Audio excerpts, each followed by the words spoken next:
بسم اللہ الرحمن الرحیم۔ السلام علیکم دوستو، میں ہوں احسان حسن اور آپ دیکھ رہے ہیں حسن وائس چینل۔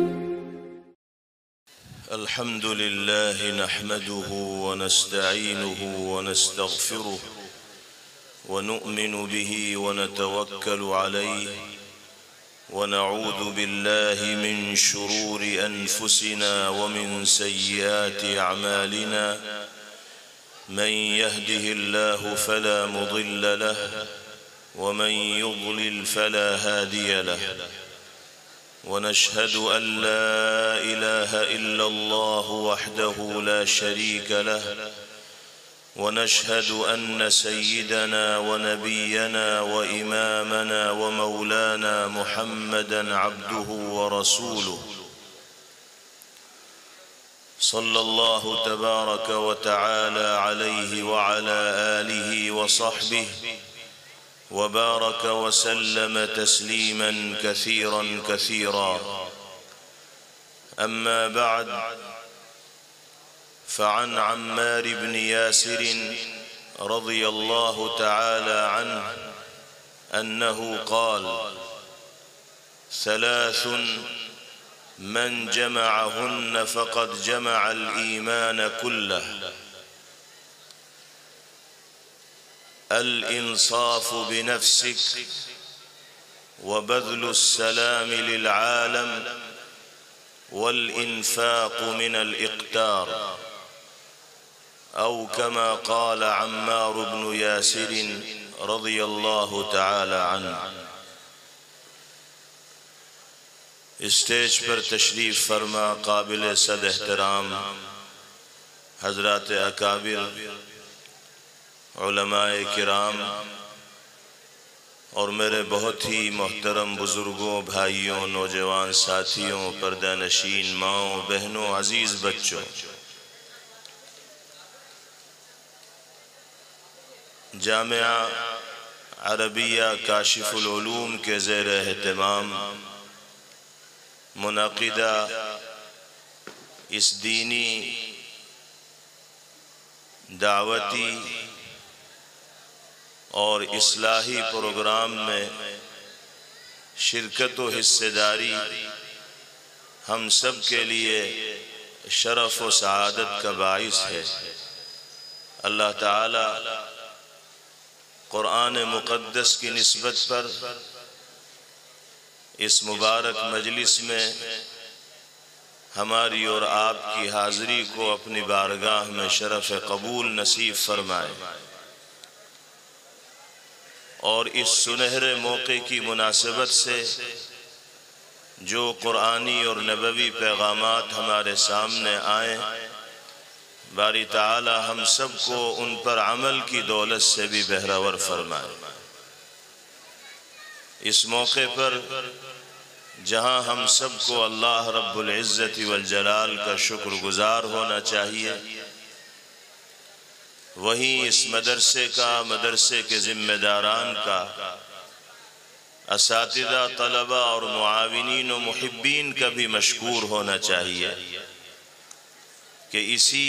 دینی ادارے اور مدرسے کی برکت سے یہ محفل و مجلس ہمیں اور آپ کو میسر ہو سکی۔ اللہ تعالیٰ اس مدرسے کو ہمہ جہت ترقیات سے مالا مال فرمائے، منتظمین و اساتذہ، طلبہ و معاونین سب کو اللہ اپنی بارگاہ میں قبول فرمائے۔ اسی طرح اس موقع پر ہم سب کی جانب سے مبارکبادی کے مستحق ہیں ہمارے وہ عزیز اور خوش نصیب بھائی جنہوں نے یہاں اپنے اساتذہ کرام کے زیر تعلیم و تربیت رہ کر قرآن مقدس کی تلاوت کا سلیقہ سیکھا، اور اللہ کے کرم سے آیات قرآنیہ کو اپنے سینوں میں محفوظ کیا اور حافظ قرآن کے لقب سے ملقب ہوئے۔ آج ان بھائیوں کے سروں پر اعزاز کی دستار باندھی جائے گی، ان کی حوصلہ افزائی کی جائے گی، ان کی عزت بڑھائی جائے گی۔ اللہ تعالی ان تمام حفاظ کرام کو قرآن مقدس کے حقوق کی ادائیگی کی بھی توفیق نصیب فرمائے، اور قرآنی اور نبوی پیغامات کو عام کرنے کے لیے بھی باری تعالی ان حفاظ کرام کو اور ہم سب کو قبول فرمائے۔ میرے محترم بھائیوں بزرگوں، اللہ تعالی نے جن انگنت اور بے شمار نعمتوں اور دولتوں سے ہمیں اور آپ کو سرفراز فرمایا ہے، ان میں سب سے زیادہ قیمتی جوہر و دولت نعمت ایمان ہے۔ اس سے زیادہ قیمتی متاع اور سرمایہ دنیا میں زندگی گزارنے والے انسان کے لیے کوئی دوسرا نہیں ہو سکتا۔ اللہ نے محض اپنے فضل و کرم سے بن مانگے اور بغیر کسی مطالبے کے اس عظیم الشان نعمت سے ہمیں اور آپ کو مالا مال فرما دیا ہے۔ ہم سب کی اولین ذمہ داری اور فریضہ یہ ہے کہ ہم نعمت ایمان کی قدردانی کے ساتھ زندگی گزارنے والے ہوں، اور ایمانی صفات اور اسلامی اخلاق و کردار کو اپنا کر اپنے روز و شب بتانے والے۔ اللہ نے اگر دولت ایمان سے ہمیں نوازا ہے تو مومنانہ صفات ہمارے اندر نمایاں ہونی چاہیے۔ اللہ نے اگر نعمت اسلام سے ہمیں سرفراز فرمایا ہے تو مسلمانوں کی جو شناخت و پہچان اللہ اور اس کے رسول صلی اللہ علیہ وسلم نے بیان فرمائی ہے، وہ ہماری اور آپ کی زندگی سے جھلکنی چاہیے، ظاہر ہونی چاہیے۔ ایسا نہ ہو کہ کہنے کو تو ہم مومن و مسلمان بن جائیں، لیکن ایمانی روح سے ہمارا ذہن و دماغ خالی ہو، اور دینی اور ایمانی غیرت و حمیت سے ہمارا قلب و دل محروم ہو۔ نعمت ایمان کی قدردانی کا تقاضا یہ ہے کہ ایمانی صفات اور اسلامی کردار کے حامل بن کر ہم اس دنیا میں زندگی گزارنے والے۔ سیدنا حضرت عمار ابن یاسر رضی اللہ تعالی عنہ نے اس حوالے سے ایک بڑی جامع نصیحت دنیا میں بسنے والے انسانوں کو فرمائی۔ حضرات صحابہ کرام رضوان اللہ علیہم اجمعین نبی پاک علیہ السلام کے تربیت یافتہ ہیں۔ اس گہوارے علم سے علوم نبوت انہوں نے حاصل کیا ہے کہ جس سے عظیم گہوارہ نہ اس سے پہلے اس روح زمین پر بسنے والے انسانوں نے دیکھا، اور نہ اب صبح قیامت تک ایسا گہوارہ علم کسی انسان کے مشاہدے میں آ سکتا ہے۔ تو ظاہر سی بات ہے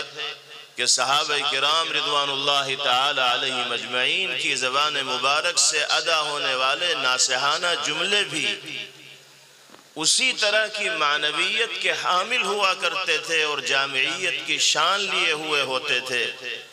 جس طرح کی جامعیت سرکار دو عالم جناب محمد الرسول اللہ صلی اللہ تعالی علیہ وسلم کے کلام پاک میں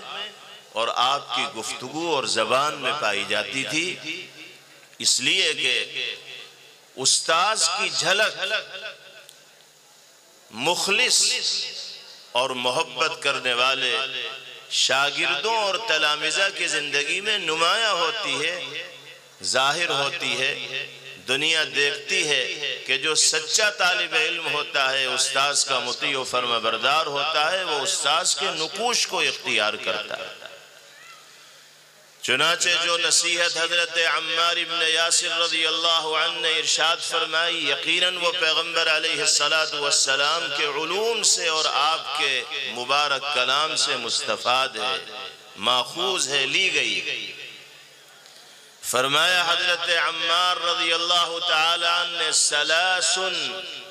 من جمعہن فقد جمع الایمان کلہ۔ تین صفات، تین خوبیاں اور تین کمالات جس انسان نے اپنی زندگی کے اندر پیدا کر لیے تو گویا کہ اس نے ایمانی تمام صفات کو اپنے ذہن و دماغ کے اندر سمو لیا اور اپنی زندگی کے اندر داخل کر لیا۔ یعنی یہ تین صفات اتنی جامع ہیں کہ جو شخص ان تین صفات کا حامل بنے گا وہ مؤمنانہ صفات سے اپنی زندگی کو مزین اور آراستہ کرنے والا بن جائے گا۔ اللہ نے ہمیں دولت ایمان سے سرفراز فرمایا ہے۔ ہم حضرت عمار رضی اللہ تعالی عنہ کی بیان کردہ ان تین صفات کو اگر اپنی زندگی کے اندر داخل کریں گے تو تمام ایمانی صفات سے اللہ نے چاہا ہم اور آپ مزین و آراستہ ہو جائیں گے اور ایمانی صفات کے حامل بن جائیں گے۔ کیا ہیں وہ تین صفات؟ پہلے نمبر پر حضرت نے ارشاد فرمایا الانصاف بنفسک۔ مومن کی شان یہ ہوتی ہے، ایمان والے کا کردار یہ ہوتا ہے، مسلمان کی پہچان یہ ہوتی ہے کہ وہ اپنی ذات کے ساتھ، اپنے نفس کے ساتھ، اپنے آپ کے ساتھ انصاف کرنے والا ہوتا ہے۔ اگر ہمیں اللہ نے اپنی توفیق سے مومن و مسلمان بنایا ہے تو ہماری سب سے پہلی ذمہ داری یہ ہے کہ ہم اپنے ساتھ انصاف کرنے والے بنیں۔ جب تک انسان اپنے ساتھ انصاف نہیں کرے گا اس وقت تک دوسروں کے ساتھ انصاف کرنے کا بھی موقع اسے نہیں مل پائے۔ سب سے پہلے انسان کو اپنے ساتھ انصاف کرنا پڑے۔ اپنے ساتھ انصاف کا کیا مطلب ہے؟ یہ بڑا جامع جملہ ہے، سارا دین اس ایک جملے کے اندر آ گیا۔ اللہ تعالی نے اپنا بندہ، اپنا غلام، اپنا عبد اور ایک مومن و مسلمان ہونے کی حیثیت سے جن ذمہ داریوں کا حامل ہمیں اور آپ کو بنایا ہے ان تمام ذمہ داریوں کو دیانت کے ساتھ ادا کرنے کا نام ہے اپنی ذات کے ساتھ انصاف کرنا۔ ایک طرف اللہ رب العزت والجلال کے حقوق کی ادائیگی کی کوشش کرنا اور دوسری طرف اللہ کے بندوں کے حقوق کی ادائیگی کی کوشش کرنا، یہ اپنی ذات کے ساتھ انصاف کا اولین تقاضا ہے۔ جس مالک نے ہمیں وجود بخشا ہے، جس نے ہمیں ایمان کی عظیم الشان نعمت و دولت سے سرفراز فرمایا ہے، جس نے اشرف المخلوقات بنا کر ہمیں اس دنیا کے اندر بھیجا ہے، جس نے دنیا کی انگنت نعمتوں اور دولتوں سے ہمیں مالا مال فرمایا ہے، کیا ہماری ذمہ داری اس آقا کی غلامی کرنے کی نہیں ہے؟ کیا ہماری ذمہ داری اس مالک اور خالق کی بندگی کرنے کی نہیں ہے؟ کیا ہماری ذمہ داری اور فریضہ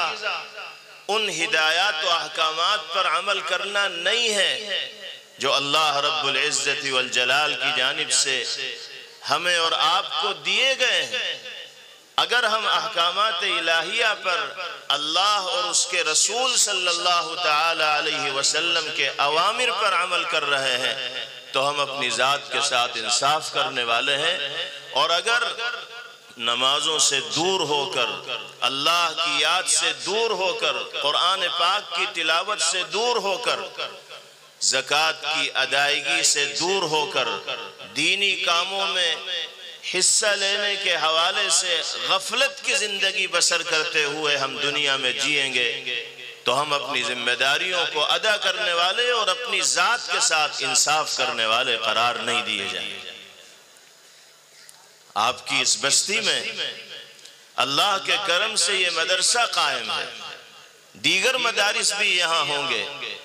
دینی مکاتب بھی ہوں گے جہاں قرآن مقدس کی تعلیم دی جاتی ہے، بچوں کو دین کے بنیادی عقائد و مسائل سے واقف و باخبر کرایا جاتا ہے۔ ان مدارس کی قدردانی اور ان دینی اداروں کے حق کی ادائیگی کی شکل یہ ہے کہ ہم 100% ان مدارس اسلامیہ سے، مکاتب دینیہ سے اور دینی اداروں سے استفادہ کرنے والے ہوں اور علم کی جو روشنی ان مدارس کے ذریعے عام کی جا رہی ہے اس سے اپنے گھروں کو معمور اور منور کرنے والے ہوں۔ اگر ایسی بستی میں زندگی گزارنے کے باوجود جہاں تعلیم قرآن کے حلقے موجود ہوں اور دینی مدارس اور اسلامی مکاتب موجود ہوں، ہم اپنی نسلوں کو قرآن پاک نہ پڑھا سکے، اپنے بچوں تک دین کے بنیادی عقائد و مسائل نہ پہنچا سکے، تو نہ ہم اپنے ساتھ انصاف کرنے والے قرار دیے جائیں گے اور نہ اپنی نسلوں کے ساتھ انصاف کرنے والے قرار دیے جائیں گے۔ اللہ نے اپنے فضل و کرم سے ہمیں قرآن پاک کی حقانیت و صداقت پر ایمان لانے کا موقع مرحمت فرمایا۔ اس کتاب کو کتاب ہدایت اور کتاب انقلاب مان کر زندگی گزارنے کی توفیق اللہ نے بخشی ہے۔ اس ایمان کا تقاضا یہ ہے کہ قرآن مقدس ہمارے سینوں میں اترا ہوا ہو اور قرآن کے ساتھ عقیدت و محبت کے عکس، عقیدت و محبت کی چھاپ، عقیدت و محبت کی مہک، عقیدت و محبت کی جھلک ہماری زندگی سے نمایاں اور ظاہر ہو۔ ہم خود بھی اللہ کے کلام کو پڑھنے والے ہوں، اپنے بچوں کو بھی قرآن پاک کی تلاوت کا سلیقہ سکھانے والے ہوں، خود بھی قرآنی تعلیمات و ہدایات پر عمل کرتے ہوں اور اپنی نسلوں تک بھی قرآنی تعلیمات و ہدایات کو پیغام کی شکل میں پہنچانے والے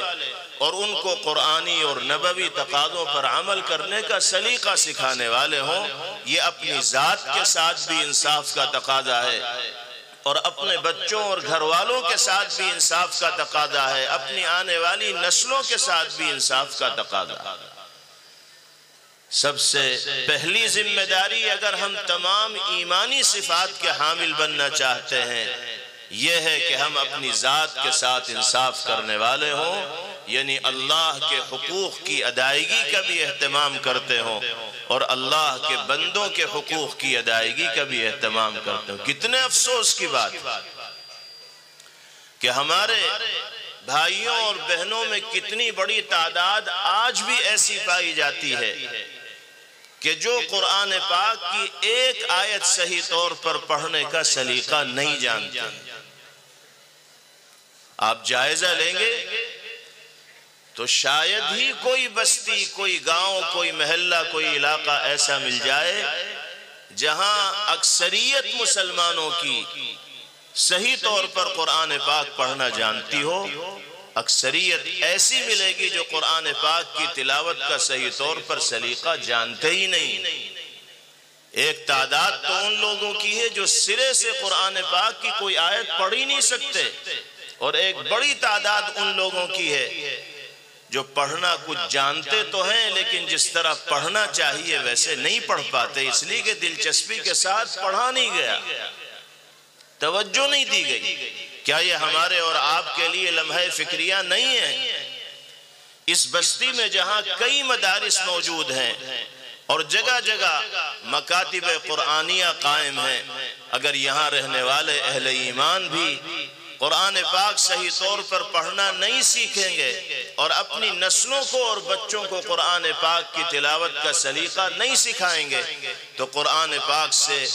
عقیدت و محبت کا دعویٰ کرنے میں ہم اللہ کی نگاہ میں سچے کیسے قرار دیے جائیں گے؟ ہم انصاف کرنے والے اللہ کی نگاہ میں کیسے ہوں گے؟ انصاف کا تقاضا یہ ہے کہ کلام الہی کے حق کی ادائیگی کی شکلیں ہماری زندگی کے اندر پائی جا رہی ہیں۔ اللہ نے انعام کے طور پر یہ دینی مدارس اور اسلامی مکاتب ہمیں مرحمت فرمائے ہیں جہاں فری میں ہمیں قرآن پاک سیکھنے کا سلیقہ میسر ہو جاتا ہے، طریقہ معلوم ہو جاتا ہے، راستہ مل جاتا ہے۔ پوچھئے ان مسلمانوں سے جو ایسے ممالک میں اور ایسی آبادیوں میں اور ایسے خطوں میں رہتے ہیں جہاں دور دور تک کوئی اسلامی مدرسہ نہیں، کوئی دینی مکتب نہیں، وہ اپنے بچوں کو دین پڑھانا بھی چاہتے ہیں تو ان کے پاس انتظامات نہیں ہوتے۔ ان کے پاس وسائل نہیں ہوتے، ان کے پاس ذرائع نہیں ہوتے۔ اللہ نے ہمیں ہر طرح کے وسائل و اسباب اور ذرائع مہیا فرما رکھے ہیں، اس کے باوجود بھی اگر ہم قدر نہیں کریں گے تو اللہ کے یہاں جواب دہ ہونا پڑے گا، اور جواب دہی دشوار اور مشکل ہو جائے گا۔ ان مدرسوں کو، دینی مکاتب کو اور تعلیم قرآن کے اداروں کو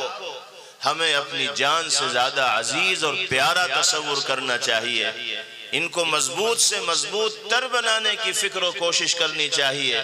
اور ان سے بھرپور استفادہ ہر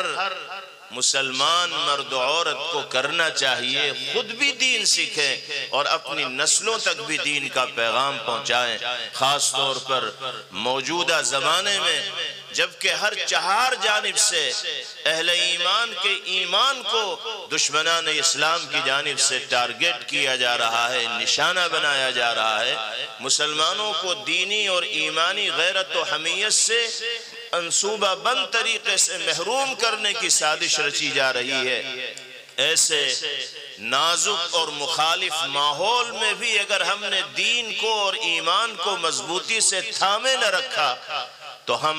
نہ اپنے دین و ایمان کے تحفظ میں کامیاب ہو پائیں گے، نہ اپنی نسلوں کے دین و ایمان کے تحفظ میں کامیاب ہو پائیں گے۔ ہمارے لیے دین و ایمان سے زیادہ قیمتی متاع اور بیش قیمت سرمایہ کوئی دوسرا ہو نہیں سکتا۔ اپنی جان سے زیادہ حفاظت ہمیں اپنے اور اپنی نسلوں کے دین و ایمان کی کرنی ہوگی، اور اس کے لیے لازمی طور پر ہمیں مدرسوں سے جڑنا ہوگا، مکاتب دینیہ سے وابستہ ہونا ہوگا، حضرات علماء سے اپنے رشتوں کو مضبوط اور مستحکم کرنا ہوگا، اللہ والوں کی صحبت اختیار کرنی ہوگی، دینی ماحول میں زندگی بسر کرنی ہوگی، تبھی ہم دشمنان اسلام کی سازشوں سے اپنی نسلوں کو بچانے میں کامیاب ہو پائیں گے۔ ورنہ ہوا کا جو رخ ہے اس پر اگر بہتے چلے گئے تو نہ جانے کیا انجام ہوگا، ہم اس کا اندازہ بھی نہیں لگا سکتے، تصور بھی نہیں کر سکتے۔ اپنی ذات کے ساتھ انصاف کا اولین تقاضا یہ ہے کہ ہم اللہ کا حق ادا کرنے والے ہوں، اس کے کلام کا حق ادا کرنے والے ہوں، اس کے برگزیدہ پیغمبر کا حق ادا کرنے والے ہوں، یعنی آقا کی سنتوں پر عمل کرنے والے ہوں، اپنی دینی اور ایمانی ذمہ داریوں کو ادا کرنے والے۔ اور تصویر کا دوسرا رخ یہ ہے کہ اللہ کے حقوق کی ادائیگی کے ساتھ ساتھ اللہ کے بندوں کے حقوق کی ادائیگی کا اہتمام بھی ہماری زندگی میں پایا جاتا ہو۔ دین صرف نماز پڑھنے کا، روزہ رکھ لینے کا، قرآن پاک کی تلاوت کا نام نہیں ہے، بلکہ دین نام ہے ایسی زندگی گزارنے کا جس میں اللہ کے حقوق کی ادائیگی کے ساتھ ساتھ اس کی مخلوقات اور اس کے بندوں کے حقوق کی ادائیگی کا بھی اہتمام کیا جا رہا ہے۔ اپنے والدین کی اطاعت و فرما برداری اولاد کے ذہن و دماغ میں موجزن ہونی چاہیے۔ بھائیوں کے حقوق کی ادائیگی کی فکر ہونی چاہیے، بہنوں کے حقوق کی ادائیگی کی فکر ہونی چاہیے، رشتہ داروں کے حقوق کی ادائیگی کی فکر ہونی چاہیے، بیوی بچوں کے حقوق کی ادائیگی کی فکر ہونی چاہیے۔ جب سب کے حقوق کی ادائیگی کا اہتمام ہوگا تو ہم اپنی ذات کے ساتھ انصاف کرنے والے اور اپنی دینی اور ایمانی ذمہ داریوں کو ادا کرنے والے۔ آج نوجوانوں میں اپنے بڑوں اور بزرگوں کے سلسلے میں احترام کے وہ جذبات عمومی طور پر دیکھنے میں نہیں ملتے جو مسلم سماج سے تعلق رکھنے والی نسل کے اندر ہونے چاہیے۔ مجھ سے بہتر آپ جانتے ہیں کہ کس طرح کے جذبات کے حامل آج کے دور کے نوجوان ہوتے چلے جا رہے ہیں۔ خود سری کس درجہ ہمارے سماج کے اندر عام ہوتی چلی جا رہی ہے۔ ہر نوجوان اپنا فیصلہ خود کرنے کے لیے تیار ہے، بزرگوں کا مشورہ ماننا وہ معیوب تصور کرتا ہے، برا سمجھتا ہے، وہ یہ سمجھتا ہے کہ میں جو سمجھ رہا ہوں وہ صحیح ہے اور میرے بزرگ والد جو سمجھ رہے ہیں وہ صحیح نہیں، وہ پرانے خیالات کے آدمی۔ ماں محبت بھرا مشورہ دیتی ہے تو نوجوان بیٹا اس مشورے کو اہمیت دینے کے لیے تیار نہیں ہوتا۔ اولاد جس کو والدین کے لیے آنکھوں کی ٹھنڈک ہونا چاہیے، جن کو ماں باپ کے لیے نور نظر ہونا چاہیے، آج کل کے زمانے میں ایسی اولاد بھی دیکھنے کو ملتی ہے جو ماں باپ کی زندگی کو اجیرن کر دیتی ہے، جو اپنی حرکتوں سے والدین کی راتوں کی نیندیں اڑا دیتی ہے، دن کا سکون غارت کر دیتی ہے۔ جو اولاد، جو بچے، جو بچیاں اس طرح کی حرکتیں کر کے ماں باپ کے دل کو دکھانے والے ہوں گے، وہ سب سے پہلے اپنے ساتھ ناانصافی کرنے والے اللہ کی نگاہ میں قرار دیے جائیں گے، وہ اپنے ساتھ انصاف کرنے والے نہیں ہوں گے۔ ماں باپ کی حق تلفی کرنا، ان کی ناراضگی کو مول لینا، ان کی ہدایات و احکامات کو نظر انداز کر دینا،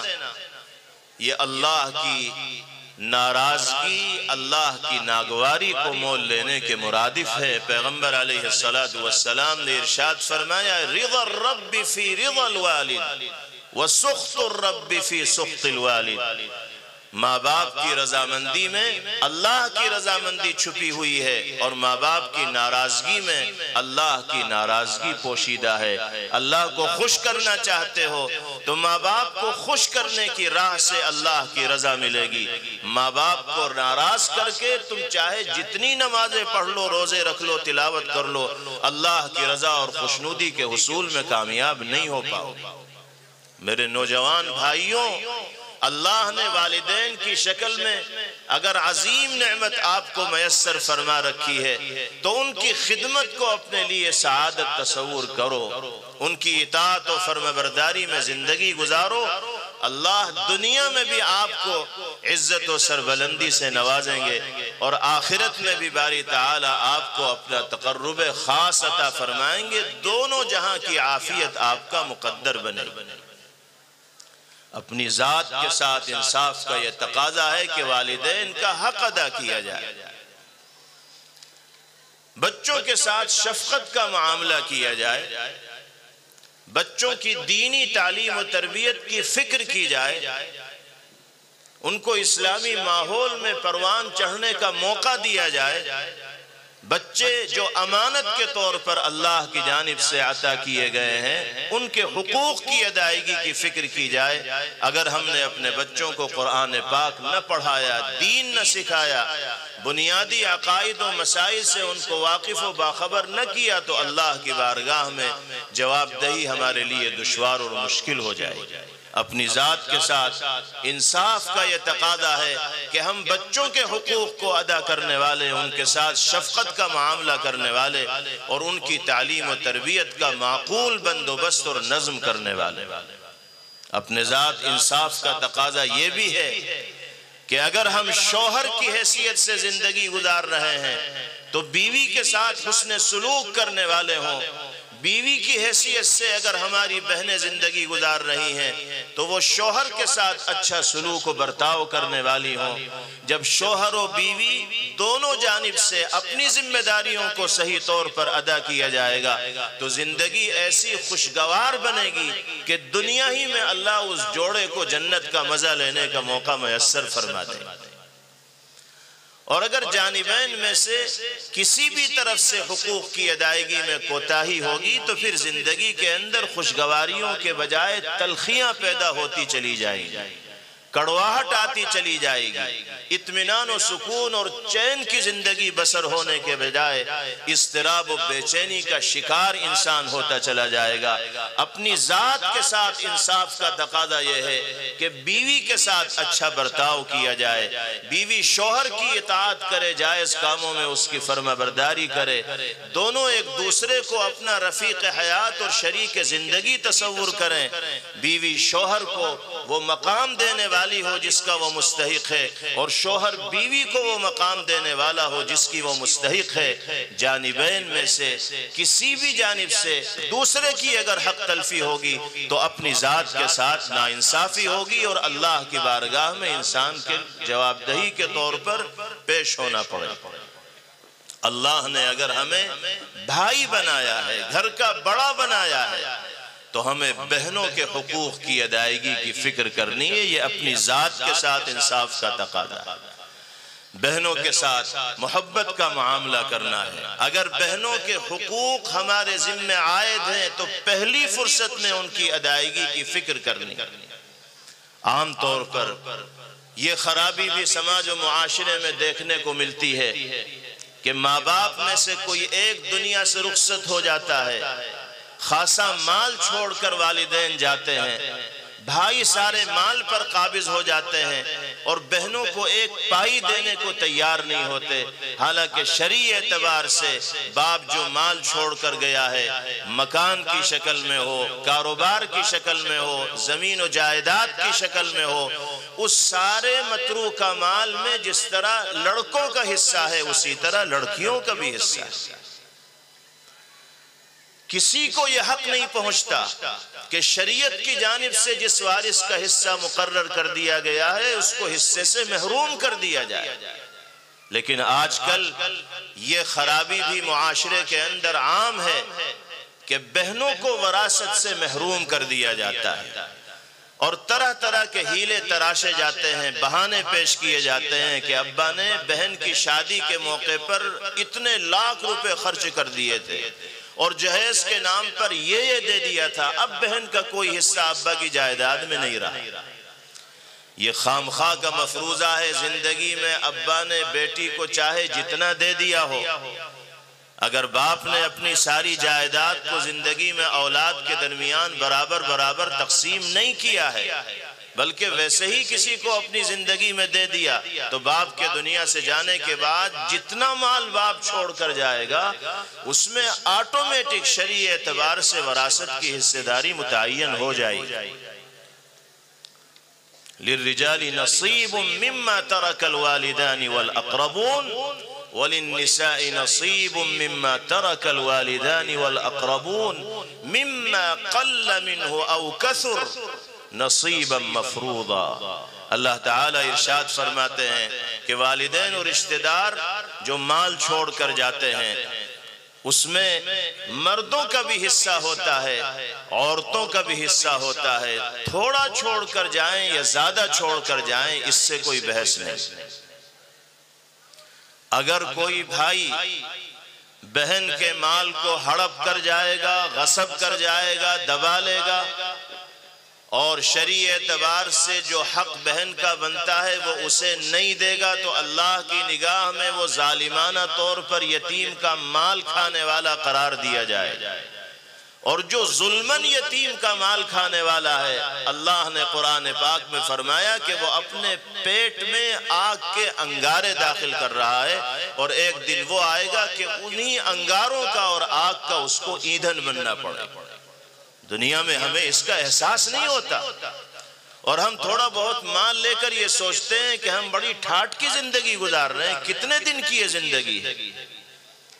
کب اللہ کی طرف سے بلاوا آ جائے اور دنیا کو چھوڑ کر انسان کو جانا پڑے، اللہ کے سوا کسی کو نہیں پتا۔ پائی پائی کا حق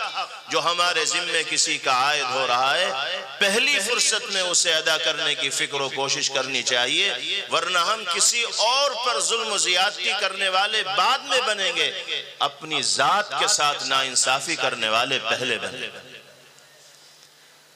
حضرت سعد بن ابی وقاص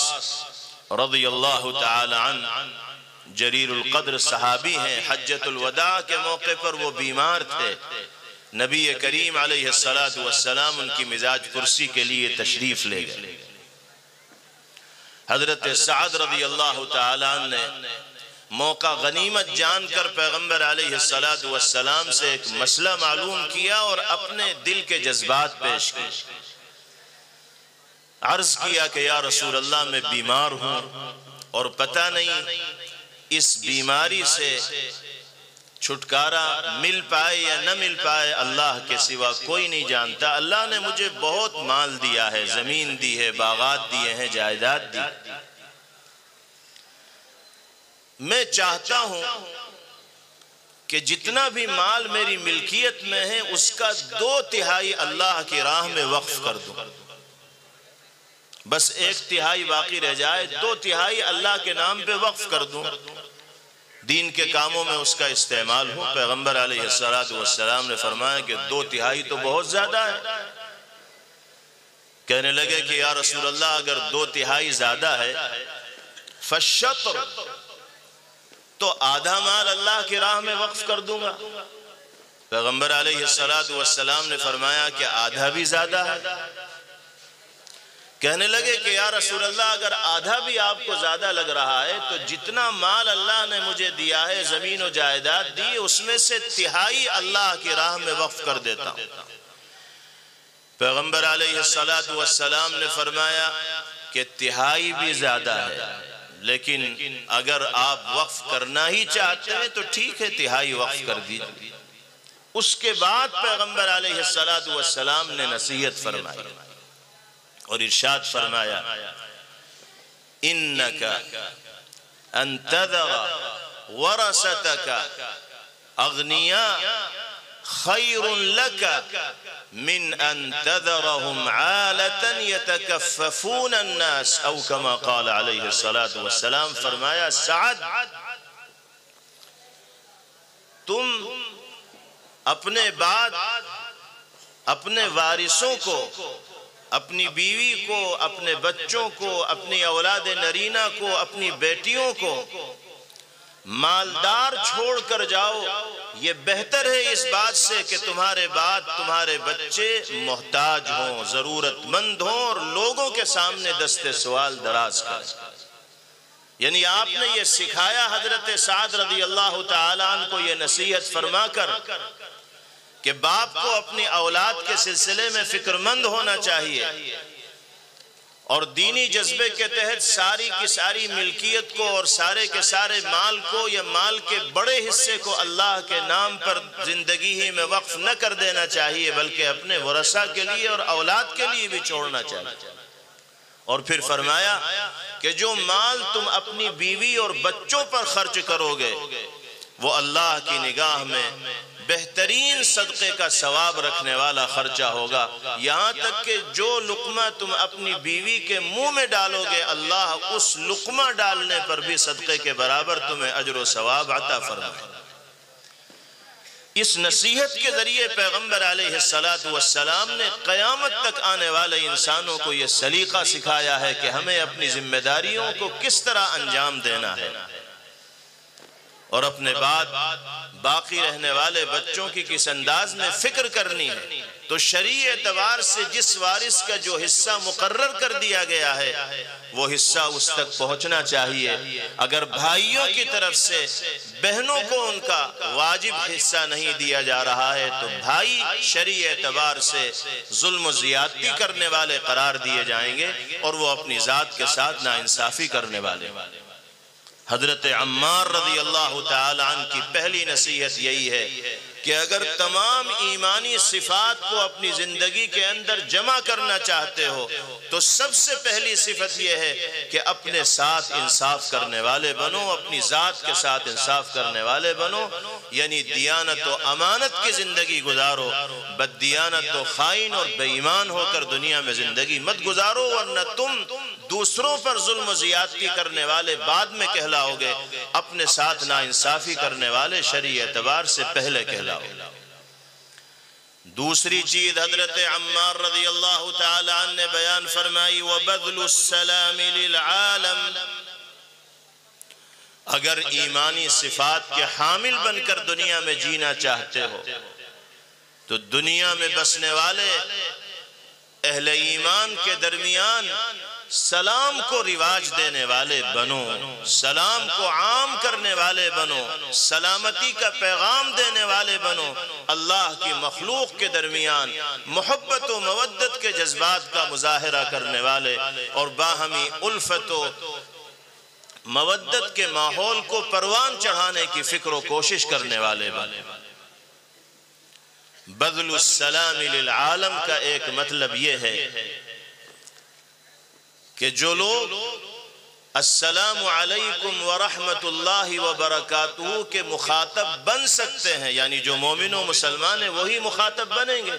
ان کو سلام کرنے والے بنو، یعنی آپس میں سلام کو رواج دو۔ اور دوسرا مطلب اس جملے کا یہ ہے کہ ساری دنیا کے لیے سلامتی، محبت، اخوت اور ہمدردی کا پیغام عام کرنے والے بنے، کیونکہ مسلمان کی شان یہ بتائی گئی کہ المسلم من سلم المسلمون من لسانه ويده، وفي روایت من سلم الناس من لسانه ويده۔ سچا مسلمان وہ ہے کہ جس کی زبان سے، جس کے ہاتھ سے، جس کے اعضاء و جوارح سے دنیا میں بسنے والے تمام مسلمان محفوظ رہیں، اور ایک روایت کے مطابق تمام انسان محفوظ رہیں۔ اس جملے کا پہلا مطلب یہ ہے کہ ہم اپنے سماج و معاشرے میں سلام کو رواج دینے والے ہوں، سلام کو عام کرنے والے ہوں۔ السلام علیکم ورحمت اللہ وبرکاتہ کا رواج ہمارے معاشرے میں ہونا چاہیے۔ پیغمبر علیہ السلام نے فرمایا لا تدخلوا الجنة حتى تؤمنوا ولا تؤمنوا حتى تحابوا ألا أدلكم على شيء إذا فعلتموه تحاببتم أفشوا السلام بينكم۔ فرمایا کہ اس وقت تک جنت میں نہیں جا سکتے جب تک کہ ایمان پر کمال کی مہر نہ لگ جائے، اور تمہارا ایمان اس وقت تک کامل و مکمل نہیں ہو سکتا جب تک کہ تم آپس میں محبت کرنے والے نہ بن جاؤ۔ کیا میں تمہیں ایک ایسے عمل کے بارے میں نہ بتلاؤں کہ اس کو اگر تم انجام دو گے تو دلوں کی کدورتیں، نفرتیں، دشمنیاں، عداوتیں دور ہوں گی اور محبتیں دلوں کے اندر گھر کرتی چلی جائیں گی۔ آپ نے فرمایا افشوا السلام بینکم، آپس میں سلام کو رواج دینے والے بنو۔ اللہ السلام علیکم ورحمت اللہ وبرکاتہ جیسے جامع دعائیہ جملوں کے تکلم کی برکت سے دلوں کے اندر محبتوں کو راسخ فرما دیں گے اور نفرتیں اور دشمنیاں دور ہوتی چلی جائیں گی۔ حضرات محدثین فرماتے ہیں کہ افشائے سلام کا مطلب یہ ہے کہ سلام جس انداز میں اللہ کے حبیب صلی اللہ علیہ وسلم کی جانب سے سکھلایا گیا ہے اس انداز میں کیا جائے اور بلند آواز میں کیا جائے۔ بعض لوگ جلد بازی میں سلام کا حلیہ ہی بگاڑ دیتے ہیں، سلام کی شکل ہی مسخ کر دیتے ہیں، اور وہ دعائیہ جملے ہونے کے باوجود دعائیہ جملہ ہونے کے بجائے بددعائیہ جملہ بن جاتا ہے۔ آپ کو معلوم ہونا چاہیے کہ السلام علیکم ورحمت اللہ میں اگر جلد بازی سے کام لیا جائے اور السلام علیکم کہہ دیا جائے تو معنی میں زمین و آسمان کا فرق ہو جائے۔ السلام علیکم کا مطلب تو یہ ہے کہ ہر طرح کی سلامتی تمہارا مقدر بنے، تمہاری جان سلامت رہے، مال سلامت رہے، عزت سلامت رہے، آبرو سلامت رہے، اولاد سلامت رہے، کاروبار سلامت رہے، دنیا میں تم صحیح و سالم رہو، آخرت میں سلامتی تمہارے شامل حال رہے۔ ہر طرح کی سلامتی کی دعا آپ سامنے والے کو دے رہے ہیں، اور اگر جلد بازی میں السلام علیکم کہہ دیا، یہ جس طرح لوگ مختلف انداز میں ادا کرتے ہیں، تو السلام علیکم کا مطلب ہے تمہاری موت آئے، تم ختم ہو جاؤ، تم دفن ہو جاؤ، تم نیست و نابود ہو جاؤ، تو بتائیے دعا بنے گا بددعا بنے گا؟ افشائے سلام کا مفہوم یہ ہے کہ سلام کو صحیح طریقے سے واضح انداز میں کیا جائے اور بلند آواز کے ساتھ کیا جائے، اس لیے کہ السلام اللہ کا نام ہے۔ جتنی مرتبہ انسان کی زبان پر اللہ کا نام آئے گا تو اس کے نام اعمال میں حسنات اور نیکیوں میں اضافہ ہوتا چلا جائے۔ اس لیے مسلمانوں کی مسلمانوں سے ملاقات ہو، مسلمان خواتین کی مسلمان خواتین سے ملاقات ہو، تو ہمیں ایسا ماحول اپنے سماج و معاشرے میں اور گھروں میں بنانا چاہیے کہ سب سے پہلے السلام علیکم ورحمت اللہ وبرکاتہ کا جملہ ہماری اور آپ کی زبان سے ادا ہو، اور اسی جملے کے ذریعے ہم اپنی گفتگو کا آغاز کرنے والے ہوں، بات چیت کا سلسلہ شروع کرنے والے ہوں۔ بہت فوائد ہے سلام کو عام کرنے۔ ایک مفہوم تو اس کا یہ ہے، دوسرا مفہوم یہ ہے کہ ایمانی صفات کے حامل ہونے کا تقاضا یہ ہے کہ مومن کی ذات ساری دنیا کے لیے سلامتی کا پیغام دینے والی ہو، بذل السلام للعالم، محبت کی تلقین کرنے والی ہو، لوگوں کے ساتھ ہمدردی اخوت کا معاملہ کرنے والی ہو۔ اللہ نے مومن و مسلم ہونے کی حیثیت سے ہمیں دنیا میں زندگی گزارنے کا موقع عطا فرمایا ہے، تو ہمیں اپنے وجود کو انسانیت کے لیے نافع بنانے کی فکر و کوشش کرنی چاہیے۔ تیسری اور آخری چیز حضرت عمار رضی اللہ تعالی عنہ نے بیان فرمائی، وَالْإِنفَاقُ مِنَ الْإِقْتَارِ۔ اگر ایمانی صفات کے حامل بننا چاہتے ہو تو تیسری صفت یہ ہے کہ محتاجگی، تنگ دستی، معاشی اعتبار سے کمزوری کے باوجود سخاوت و دریا دلی کا جذبہ اپنے دل کے اندر رکھنے والے بنو۔ اللہ نے اگر مال و دولت سے نوازا ہے اور اس کے بعد تم اللہ کے ضرورت مند بندوں کا تعاون کر رہے ہو، مدد کر رہے ہو، ان کی زندگی میں خوشی اور مسرت کے چراغ جلا رہے ہو، تو یقیناً یہ تمہارے لیے سعادت کی چیز ہے، لیکن یہ کوئی کمال کی بات نہیں ہے۔ اللہ نے مال دیا ہی اس لیے ہے تاکہ اس کے بندوں کی ضرورتوں کو اس کے ذریعے پورا کیا جائے۔ کمال تو یہ ہے کہ ایک آدمی کے پاس خود اپنی ضرورت پورا کرنے کے لیے سرمایہ موجود نہیں، لیکن کوئی ضرورت مند اس کے سامنے آتا ہے تو وہ اس کو بھی محروم جانے نہیں دیتا، اور جہاں تک اللہ نے اس کو وسعت عطا فرما رکھی ہے اپنی وسعت و استطاعت کے بقدر اس کی مدد کرتا ہی کرتا ہے۔ مدد کے لیے مالی مدد ہی ضروری نہیں ہے، بعض دفعہ زبان سے میٹھے بول بول دینا بھی انسان کے دلوں کو جیتنے کا باعث اور ذریعہ بن جایا کرتا ہے۔ حضرت عمار رضی اللہ تعالی عنہ نے ایک عظیم صفت یہ بیان فرمائی مومن و مسلمان کی کہ معاشی اعتبار سے کمزوری کے باوجود، محتاجگی کے باوجود راہ خدا میں خرچ کرنے کا جذبہ اس کے اندر پایا جاتا، اور یہ حضرات صحابہ کرام رضوان اللہ تعالی علیہم اجمعین کی نمایاں شان تھی، جس کو اللہ نے قرآن پاک میں بھی بیان فرمایا، وَيُؤْثِرُونَ عَلَىٰ أَنفُسِهِمْ وَلَوْ كَانَ بِهِمْ خَصَاصَةٌ۔ یہ صحابہ کرام رضوان اللہ علیہم اجمعین کی شان بیان فرمائی جا رہی ہے کہ وہ اپنی ضرورت پر دوسروں کی ضرورت کو ترجیح دینے والے ہیں، ایثار سے کام لینے والے ہیں۔ حضرات صحابہ کرام رضوان اللہ تعالی علیہم اجمعین کی زندگیوں میں اس طرح کے سینکڑوں واقعات آپ کو ملیں گے کہ جس چیز کی ضرورت ان کو ہوا کرتی تھی، اگر ان کے سامنے کوئی دوسرا ضرورت مند آ جاتا تھا تو وہ اپنی ضرورت کو نظر انداز کرتے تھے اور بھائی کی ضرورت کو پورا کرنے کی فکر کیا کرتے تھے۔ وہ مشہور واقعہ آپ نے بار بار سنا ہوگا کہ صحابہ کرام رضوان اللہ علیہم اجمعین میں سے بعض حضرات جاں بلب ہیں، راہ خدا میں جان کا نذرانہ پیش کرنے جا رہے ہیں، زندگی کی آخری سانس لے رہے ہیں، پانی کا پیالہ ایک ساتھی کے سامنے پیش کیا جاتا ہے،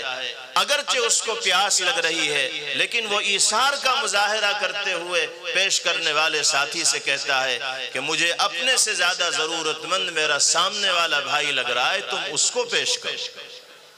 اس کے سامنے پانی کا پیالہ جاتا ہے تو وہ اپنے دوسرے ساتھی کو پیش کرنے کی بات کرتے ہیں۔ اس طرح اپنی ضرورت کو قربان کرتے ہیں اور دوسرے کی ضرورت کو پورا کرنے کی فکر کرتے ہیں، اسی کا نام ایثار ہے۔ اگر ایمان والوں کی زندگی میں ایثار کا جذبہ ظاہر ہو جائے تو سارے جھگڑے، سارے اختلافات، ساری لڑائیاں ختم ہو جائیں گی اور سماج و معاشرے میں محبت و اخوت اور مودت کا ماحول قائم ہو جائے۔ سیدنا حضرت عمار ابن یاسر رضی اللہ تعالی عنہ کی یہ جامع نصیحتیں سنہرے حروف سے لکھے جانے کے لائق ہیں، اور ہماری اور آپ کی یہ مشترکہ ذمہ داری اور فریضہ ہے کہ ہم ان نصیحتوں کو اپنے دل کی تختی پہ لکھیں، روزانہ اپنے اندرون کا جائزہ لیں، محاسبہ کریں کہ ہم اپنی ذات کے ساتھ انصاف کرنے والے ہیں یا نہیں، ہم سلام کو رواج دینے والے اور دنیا میں محبت کا پیغام عام کرنے والے ہیں یا نہیں، اور ہم سخاوت و دریا دلی، ایثار اور ضرورت مندوں کی ضرورت کو پورا کرنے کا سچا جذبہ اپنے دل کے اندر موجود پاتے ہیں یا نہیں پاتے۔ یہ تین صفات اگر ہمارے اندر آ جائیں گی تو ایمانی صفات کے حامل ہم اللہ کی نگاہ میں قرار دیے جائیں گے، اور ایمان جن جن صفات کو اختیار کرنے کا تقاضا کرتا ہے، ان تین صفات کی برکت سے ان تمام صفات سے مزین و آراستہ ہماری اور آپ کی زندگی ہو جائے گی۔ اللہ تعالی ہم سب کے کہنے سننے کو، جمع ہونے کو اپنی بارگاہ میں قبول فرمائے، اور اس پروگرام کو ہر اعتبار سے باری تعالی بامقصد، مفید، نافع اور کامیاب فرمائے۔ وآخر دعوانا ان الحمد للہ رب العالمین۔